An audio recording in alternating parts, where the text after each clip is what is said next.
Mic भी on कर लिया, सो थैंक यू आमीन। सॉरी मैं दरअसल आपको पता है जब से टाइम चेंज हुआ है तो मेरा काम 10 साढ़े 10 बजे ही ऑफ होता है, तो फिर घर पहुंचते पहुंचते टाइम लग जाता है, तो मैं इसके लिए माजरत खा हूँ, लेकिन खुदा का शुक्र है कि मैं आपके साथ हूँ और ये सिलसिला आज मुकम्मल हो जाएगा खुदावंद के फजल से बपतिस्मा का। और इसमें अगर कोई सवाल आपके जहन में मौजूद हो, अनाया नहीं है और शायद लोग आ रहे हैं क्योंकि इंटरनेट का प्रॉब्लम चल रहा है पूरी दुनिया में, यहाँ भी है।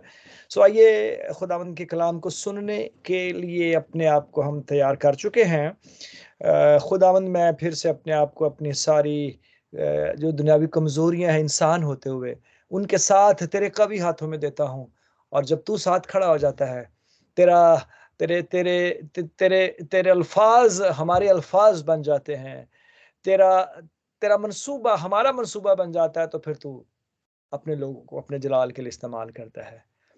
मुझे अपने जलाल के लिए इस्तेमाल कर और हम सबको सुनने वाले कान और कबूल करने वाला ज़हन और दिल अता फरमाए रखना, यीशु के नाम से मांगता हूँ, आमीन। हमने नबूकतनज़र की ज़िंदगी से ये सिलसिला सीखना शुरू किया था बपतिस्मे से मुतल्लक, और हमने ये जाना कि किस तरह एक वक्त में नबूकतनज़र खुदा से दूर शख्स था, फिर खुदा में आया और उसने उसी खुदा को अपना खुदा कहा जिसको वो अपना खुदा कहने के लिए तैयार नहीं था। और इसका जिक्र दानियल की किताब उसके 4 बाब और उसकी 37वीं आयत में दर्ज है, जहां वो कहता है नबूकतनज़र, अब मैं नबूकतनज़र आसमान के बादशाह, जो खुदावंदों का खुदावंद और बादशाहों का बादशाह है, अब मैं नबूकतनज़र आसमान के बादशाह की सिताइश और तकरीम व ताज़ीम करता हूँ, क्योंकि वो अपने सब कामों में रास्त और अपनी सब राहों में आदल है, और जो मगरूरी में चलते हैं उनको जलील कर सकता है। सो जब उसकी अक्ल उसमें वापस आई तो उसने फिर उस आसमान के खुदा को अपना खुदा कहा, उसकी सिताइश और तकरीम व ताज़ीम की, और ये कोई शख्स उस वक्त तक नहीं कर सकता जब तक वो उस खुदा को अपना खुदा नहीं मान लेता, उसमें आ नहीं जाता, वो ऐसा लफ्ज अदा कर नहीं सकता। सो उसने लफ्ज अदा किए, सॉरी।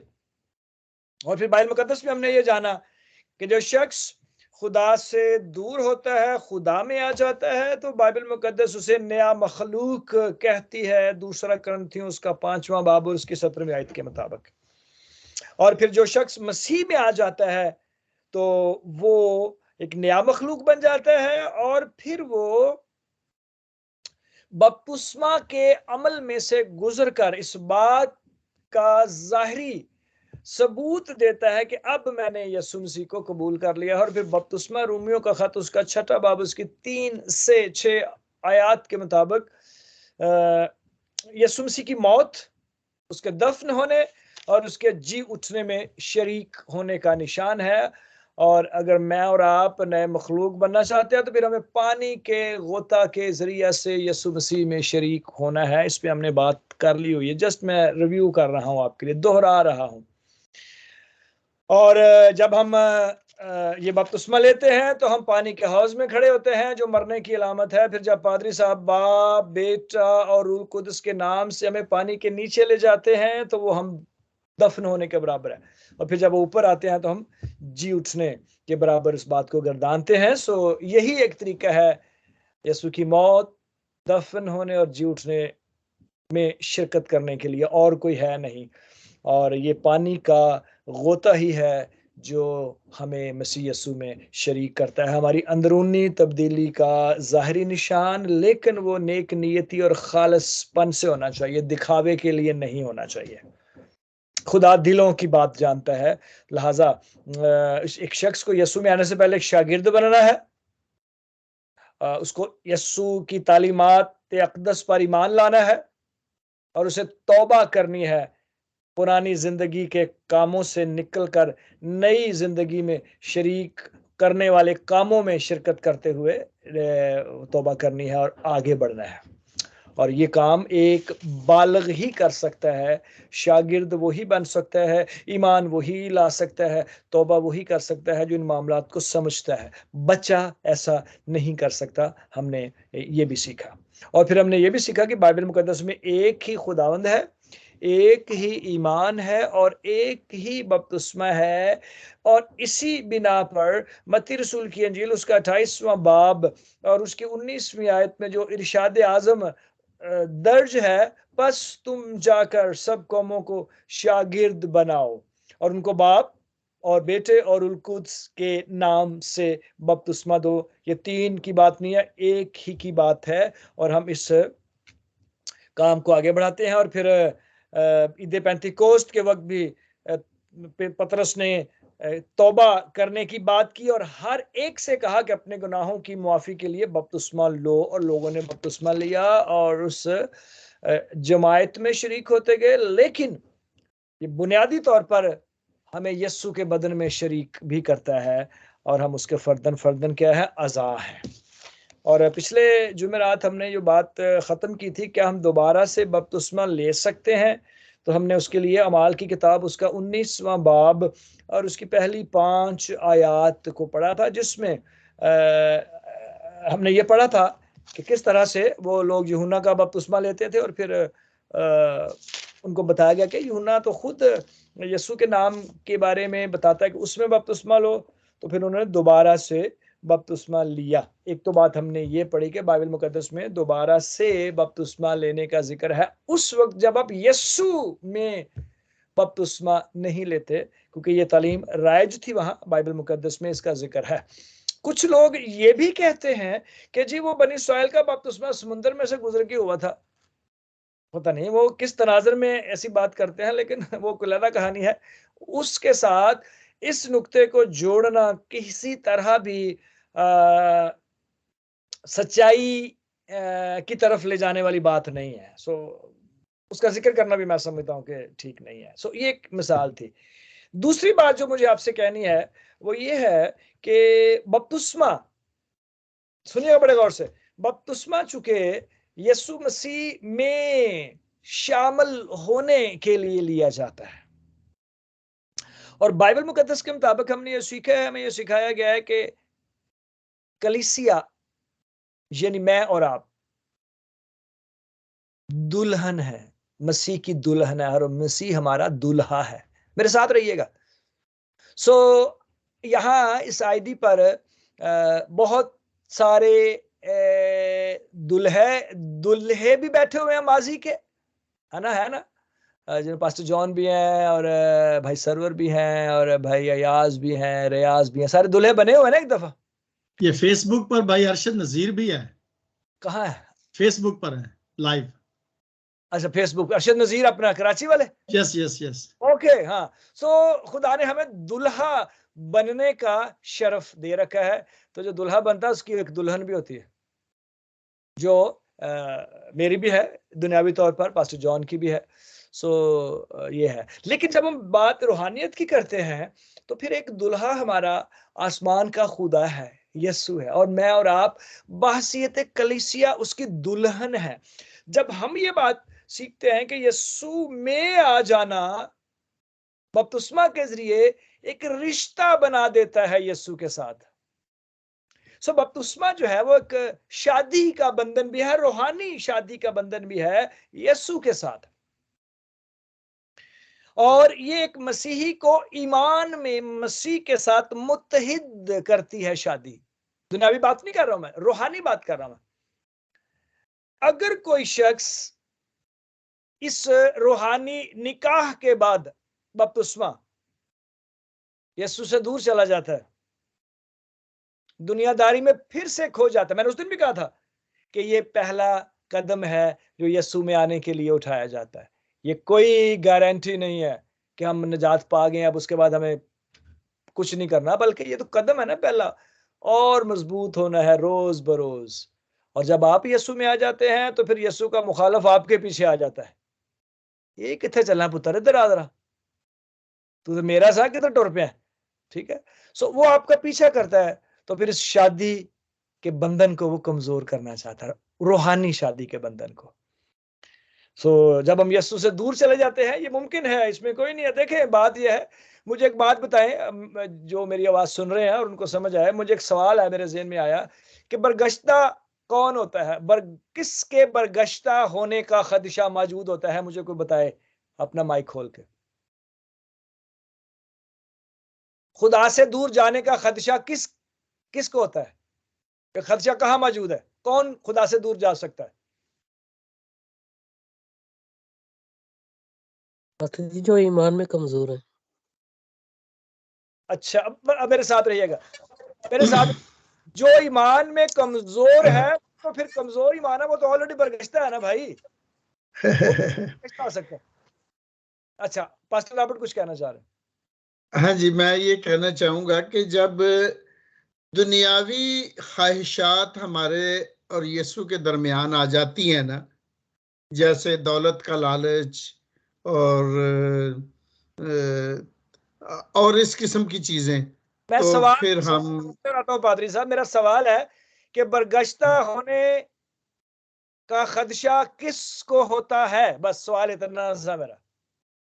अब एक भाई ने जवाब दिया कि जो ईमान में कमजोर होता है। वो तो भाई पहले ही कमजोर है, तो वो तो बरगश्ता है ना।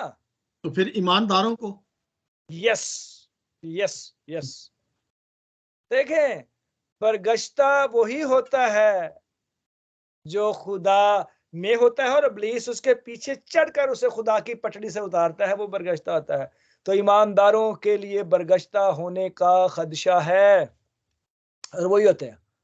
जो खुदा से दूर है वो तो बरगश्ता ही है ना भाई मेरे। सर समझे इसको समझने की कोशिश करें मैं क्या कर रहा हूं। सो बरगश्ता होने का खदशा ईमानदार को होता है। जब आप यीशु में आ जाते हैं बपतिस्मा लेकर, तो इब्लीस आपके पीछे आ जाता है।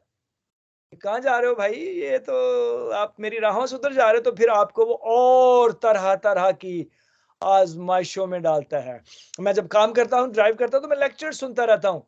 मैंने समसून की कहानी को पिछले 2-3 हफ्ते मुसलसल सुना है लेक्चर्स के जरिए, और अब एक बात उसकी मेरे ज़हन में बैठी है, ठीक है।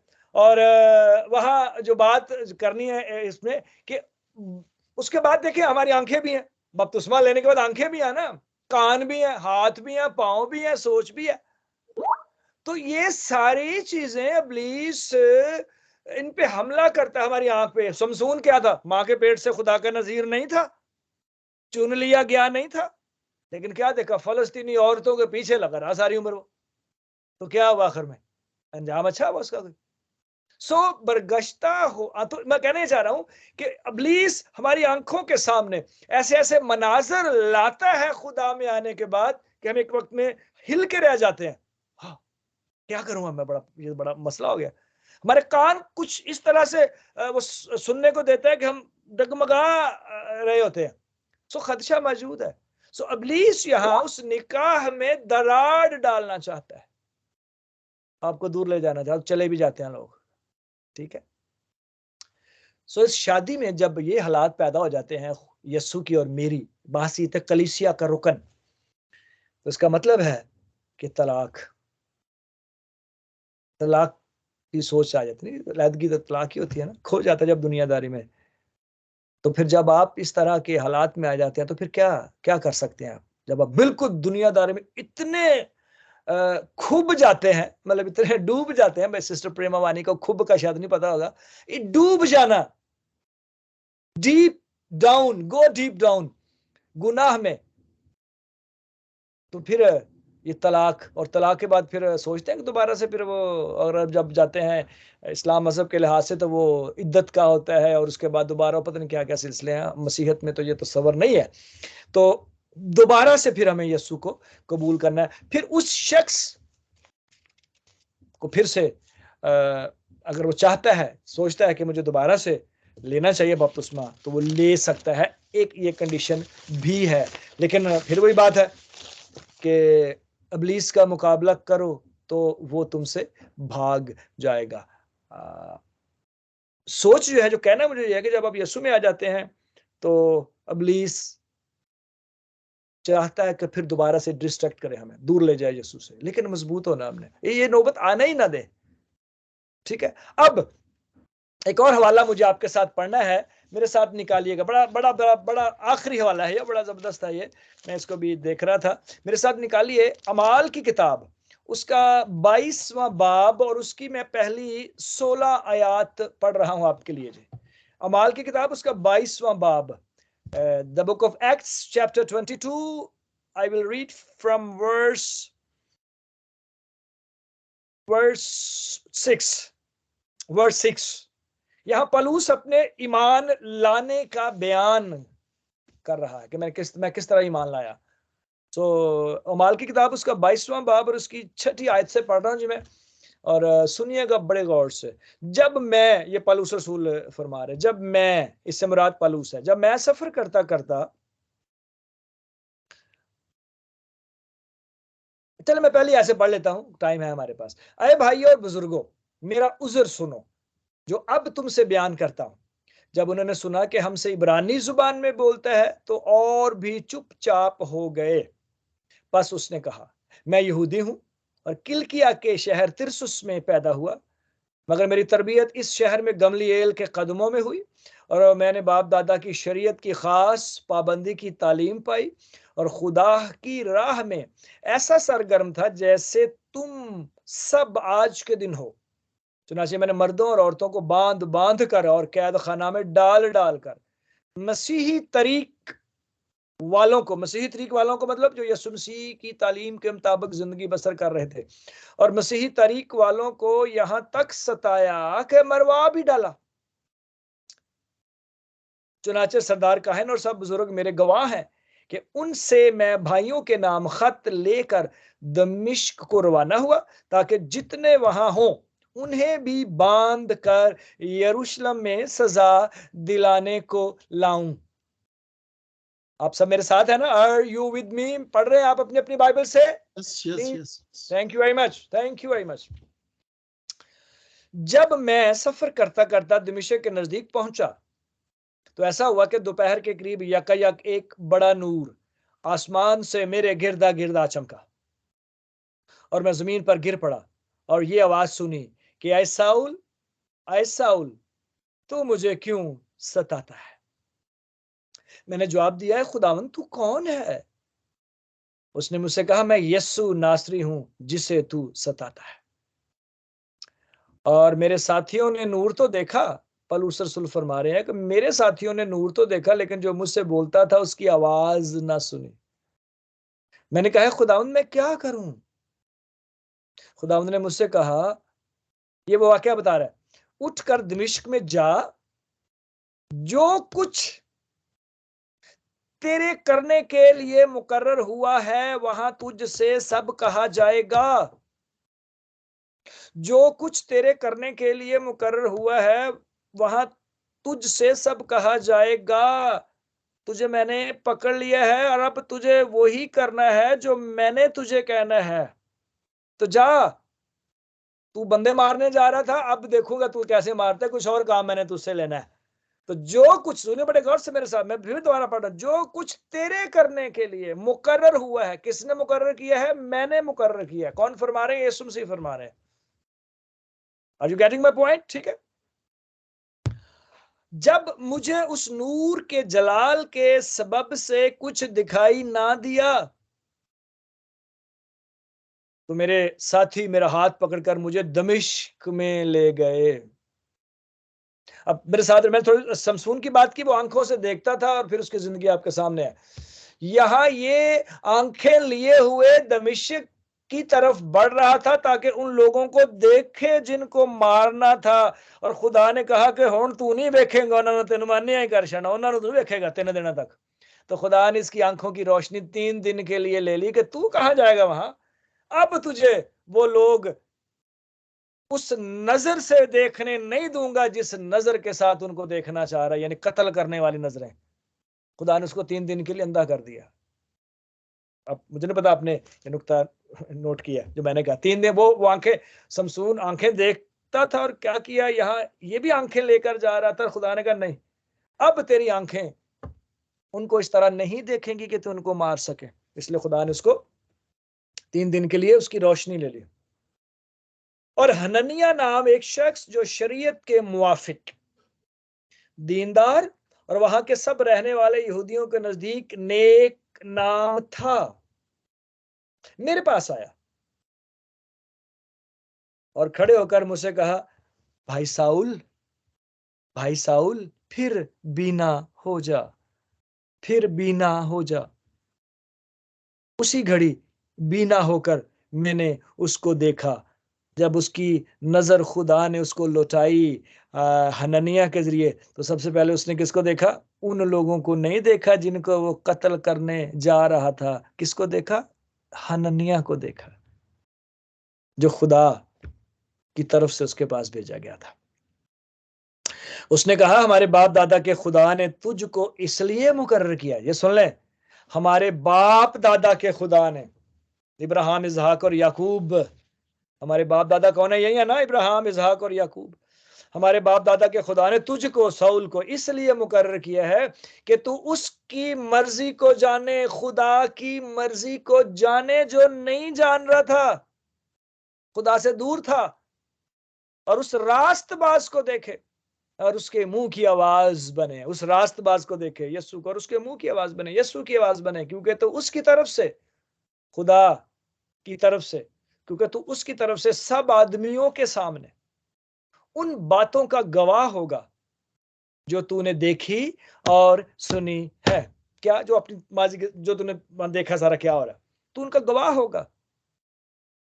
16वीं आयत, अहम आयत बपतिस्मा के हवाले से। अब क्यों देर करता है? कौन कह रहा है? हननिया। किसको? पौलुस रसूल को। अब क्यों देर करता है? उठ, बपतिस्मा ले, और उसका नाम लेकर अपने गुनाहों को धो डाल, और फिर आगे चल।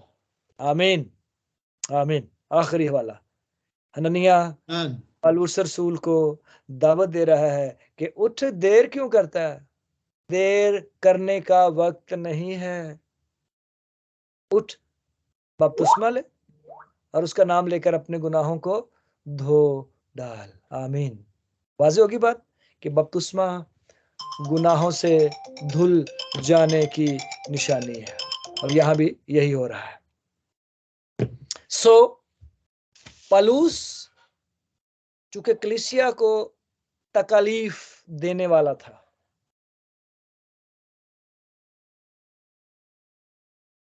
खुदा ने हननिया के जरिए उसे पैगाम दिया कि उसे अपना फैसला बदलना है, जो वो उन खतों के जरिए लेकर दमिश्क जा रहा था। अब वही होगा जो मैं कहूंगा। हननिया उसको कह रहा, खुदावंद फरमा रहा तेरे लिए। वो तब्दील हुआ, उसने यीशु को अपना नजात दहिंदा कबूल किया, बपतिस्मा लेने के लिए तैयार हुआ, और उसने कोई ताखीर नहीं की। जब वो तैयार हो गया, उसने इस बात को समझ लिया, तो उसने कहा, अब क्यों देर करता है भाई? जब तू समझ रहा सारा कुछ है, तो फिर उठ जा, बपतिस्मा ले, और अपने आप को यीशु में आने को साबित कर। पुरानी जिंदगी, कातल जिंदगी से निकलकर कबूलियत की जिंदगी में आ जा। अब क्यों देर करता है? उठ, बपतिस्मा ले, और यीशु के नाम से अपने गुनाहों को धो डाल। फिर मैं अपने पहले नुक्ते की तरफ आता हूं। अगर नबूकदनेस्सर नए अहदनामा के वक्त जिंदा होता, तो अपनी तब्दीली के वक्त फौरन वो बपतिस्मा के लिए कहता। जबकि मैं और आप नए अहदनामा के दौर में रह रहे हैं। अगर आप में से किसी ने अभी तक ज़ाहिरा तौर पर बपतिस्मा की तालीम की सच्चाई को कबूल करके यीशु में शरीक होने का अंदरूनी तब्दीली का ज़ाहिरी निशान नहीं दिखा, तो आज वक्त है, आज वक्त है कि यीशु को कबूल करें, फैसला करें, बपतिस्मा लें और गवाही दें कि मेरे यीशु ने मेरे लिए कितने काम किए हैं। उसने अपने आप को कुर्बान कर दिया। मैं उसके कलाम को सीख रहा हूं, इसको जारी रखूंगा। मैं उस पर ईमान लाता हूं जो मैं सीख रहा हूं। मैं तौबा करता हूं, ऐ यीशु मुझे कबूल कर, मैं तैयार हूं, मैं तैयार हूं। और जितनी जल्दी आप तैयार हो जाएंगे, उतनी जल्दी यीशु के लफ्ज सुनने के लिए हम सब तैयार हो जाएंगे, जो उसने ज़काई से कहे थे, आज इस घर में नजात आई है। जितनी जल्दी हम उसको कबूल करने के लिए तैयार हो जाएंगे। यीशु मसीह के वो लफ्ज याद रखें जो उसने सलीब पर डाकू से कहे थे, आज मैं तुझसे कहता हूं कि तू मेरे साथ फिरदौस में होगा। वो लफ्ज भी याद रखें जो यीशु ने कहा था, रही मेरी और मेरे घराने की बात, हम तो खुदावंद ही की परस्तश करेंगे। आज वक्त है, अगर ये कदम हमने नहीं उठाया, इस तालीम को जानते हैं, तो वक्त आज है उसे कबूल हकीकत किया हो आपने, कदम उठाएं, पहला कदम उठाएं यीशु में आने का। मैंने आपको कहा कि फिर रोमियो का खत उसका 6 बाब, चले पढ़ते हैं इसको। रोमियो का खत उसका 6 बाब निकालें मेरे साथ फिर से। 33वीं आयत, क्या तुम नहीं जानते कि हम जितनों ने मसीह यीशु में शामिल होने का बपतिस्मा लिया तो उसकी मौत में शामिल होने का बपतिस्मा लिया। बस मौत में शामिल होने के बपतिस्मा के वसीला से हम उसके साथ दफन हुए, ताकि जिस तरह मसीह बाप के जलाल के वसीला से मुर्दों में से जलाया गया, उसी तरह हम भी नई जिंदगी में चलें। क्योंकि जब हम उसकी मौत की मुशाहबत से उसके साथ पैवस्ता हो गए, तो बेशक उसके जी उठने की मुशाहबत से भी उसके साथ पैवस्ता होंगे। चुनाचे हम जानते हैं कि हमारी पुरानी इंसानियत उसके साथ इसलिए मसलूब की गई कि गुनाह का बदन बेकार हो जाए, ताकि हम आगे को गुनाह की गुलामी में ना रहे। मुझे ये लफ्ज पेवस्ता से याद आ गया, यीशु मसीह ने कहा, अंगूर का हकीकी दरख्त मैं हूं, तुम मेरी डालियां हो। जो डाली मुझ में कायम रहती है वो फल लाती है।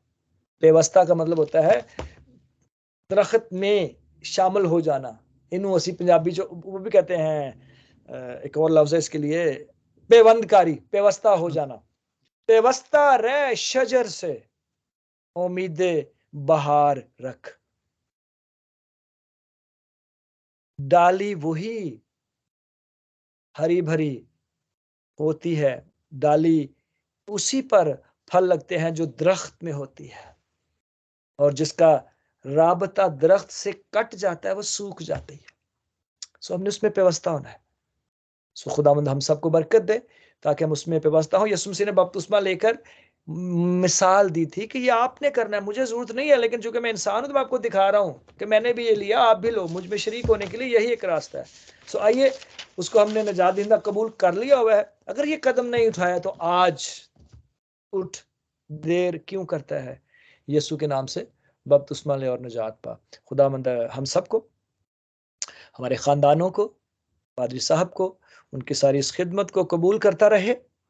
हम ये कहते कबूल करे, उसने कबूल किया हुआ तो हम उसके हजूर आते हैं ना, कबूल करता रहे।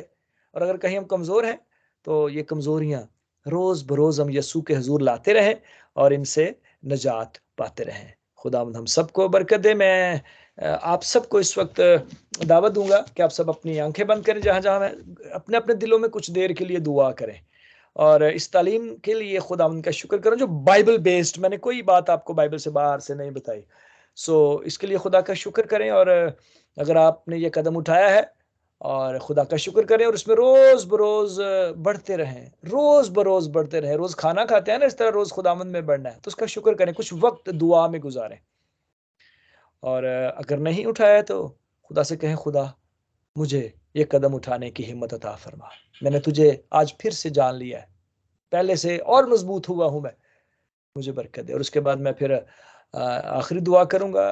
दुआ रबानी और कलमाते बरकत से हम रुखसत होंगे, और अगर कोई फिर बात होगी तो हम उसके बाद करेंगे। कुछ वक्त खामोशी के साथ दुआ में गुजारें अपने अपने घर में। और अगर आप अपने खानदान में हैं, इकट्ठे बैठे हुए हैं, तो आप हाथों में हाथ एक दूसरे का लें और कुछ वक्त दुआ में गुजारें। अगर आप अकेले हैं तो अपने हाथ खुदावंद के आगे फैलाएं, जोड़ें, खुदा के आगे झुके रहें कुछ वक्त के लिए, और उन सारी बरकतों के लिए, और खुसूसन इस फिर दावत के लिए जो हमें यस्सु में आने की दी गई है बपतिस्मा के जरिए।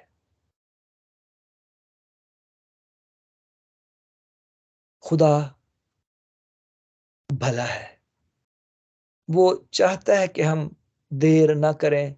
कल किसने देखी है? किसी ने भी नहीं देखी। चंद लम्हात का भी हमें नहीं पता कि क्या होगा, हमें नहीं पता। वो आज इसी वक्त हमें कबूल करने के लिए तैयार है, अगर हम उसके हाथों में अपने आप को देते हैं। खुदावंद तेरे शुक्रगुजार हैं, तेरे शुक्रगुजार हैं गुजरे सारे वक्त के लिए कि हम इस आईडी पर मौजूद हैं। हमने तेरी परस्तिश की, हमने तुझसे दुआएं की, हमने अपनी मुनाजातें इल्तिजाएं तेरे आगे रखी। आज भी तूने सुना है, तूने सुना तो हमेशा सुनता है और अपने ठहराए हुए वक्त पर जवाब भी देता है। तेरा शुक्र करता हूं। हमारी बरकत को हम पर नाजल किए रखना, और आज शाम या दोपहर या सुबह तेरे हुजूर में हम मौजूद हैं। हमारी इस कुर्बानी को कबूल करना और इसके वसीला से हमें वफादारी की रूह अता फरमाए रखना। बड़ी बरकत है, बड़ी बरकत दिए रखना। तेरा शुक्र हो। तेरे बेटे यीशु के नाम से ये दुआ मांगता हूं, जिसने हमें सिखाया है, ऐ हमारे बाप तू जो आसमान पर है, तेरा नाम पाक माना जाए, तेरी बादशाही आए, तेरी मर्जी जैसी आसमान पर पूरी होती है जमीन पर भी हो। हमारी रोज की रोटी आज हमें बख्श दे, और जिस तरह हम अपने कर्जदारों को मुआफ करते हैं, तू हमारे कर्ज हमें मुआफ कर, और हमें आजमाइश में न ला, बल्कि बुराई से बचा, क्योंकि बादशाही और कुदरत और जलाल हमेशा तेरे ही हैं। आमीन।